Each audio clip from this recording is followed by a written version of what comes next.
I'm John Spytek, and this is my wife, Kristen, and I am the current Director of Player Personnel with the Tampa Bay Buccaneers.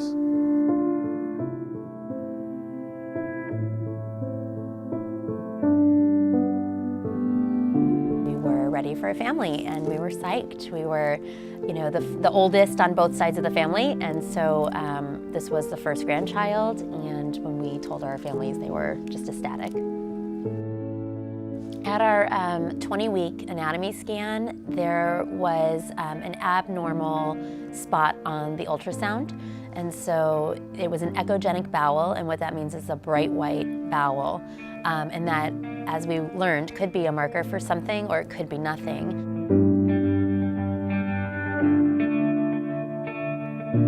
We did some Google searching, as one does when they hear something's not right. I first came across CMV probably around 32, 33 weeks, and I remember, sharing it with John and just saying, I don't think this is it, but here's something, that it could be.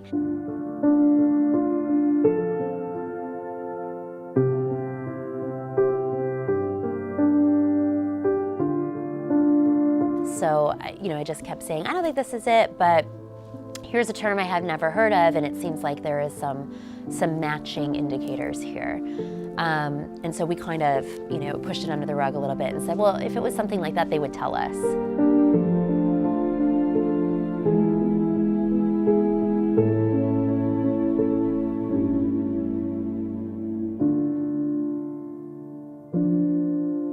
She had profound hearing loss and eventually got a cochlear implant on her left side.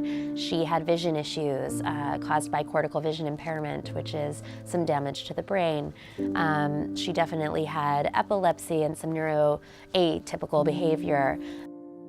We were just so sad for our daughter. I mean, for us, we knew we were capable of handling it. We would get through, we would provide the best of what we could.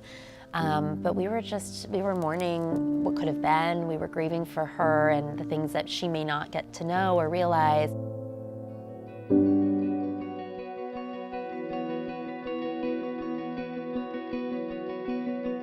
We had so many happy moments. She was a very happy, calm, peaceful baby. Very small things made her crack up. For us, it was just life with Evelyn. It was our new normal. She went everywhere with us. We traveled nonstop to see friends, family. We wanted her to experience various things. We always wanted her with us. So for us, it was no different than how we would have treated our first otherwise, except for the fact that we did have all these extra appointments.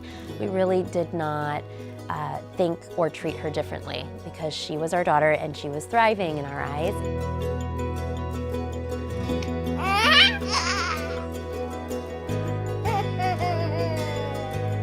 They told us not to expect much when she went in for her activation of her cochlear implant. In fact, I remember there being some discussion about whether or not it was even worthwhile doing.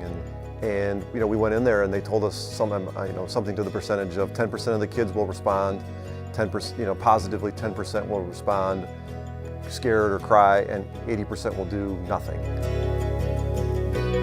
Wow! This just is so smiley. What's going on? Yeah!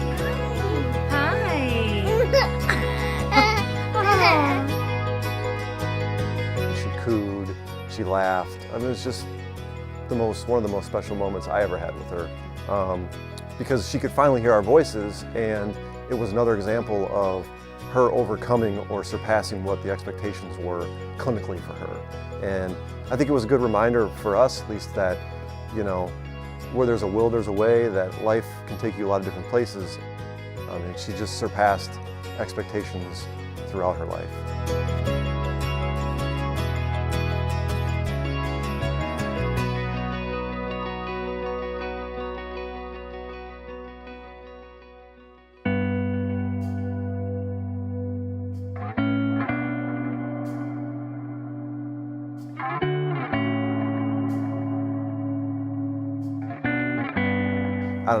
I vividly remember every detail going up to it, and Kristen getting in the ambulance with her and me following and getting to the hospital and them telling us that they thought she was going to be okay.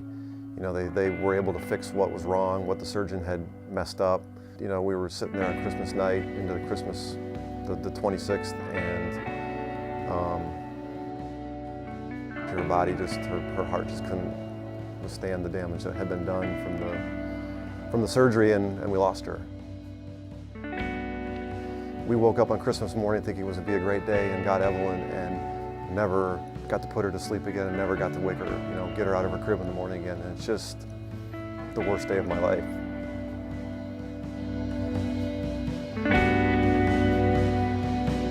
Obviously, it's a sad story, and I think John and Kristen have shown tremendous resilience. There are a lot of ways you can handle that, and for them to start a foundation after going through it, I mean, just speaks to their character. So I think that's really revealing about them.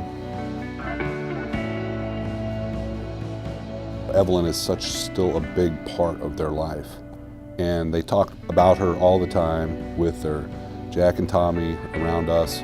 I told him, if there's anything I can ever do to help you with this, please let me know.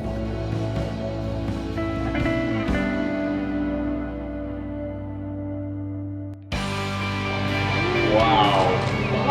Those are cool. These turned out nice. I didn't know much about CMV before I talked to John, so part of the goal of My Cause My Cleats is to raise some awareness, and hopefully it does that.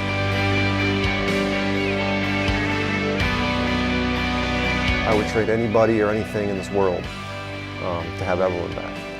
In his humble way, like, it's just a small thing, but I'm trying to impress upon him how huge it is for us, how huge it's going to be for the people in our network and our organization that can see something as big as the NFL. Like, we've reached that now. We're here because we said we have to do something.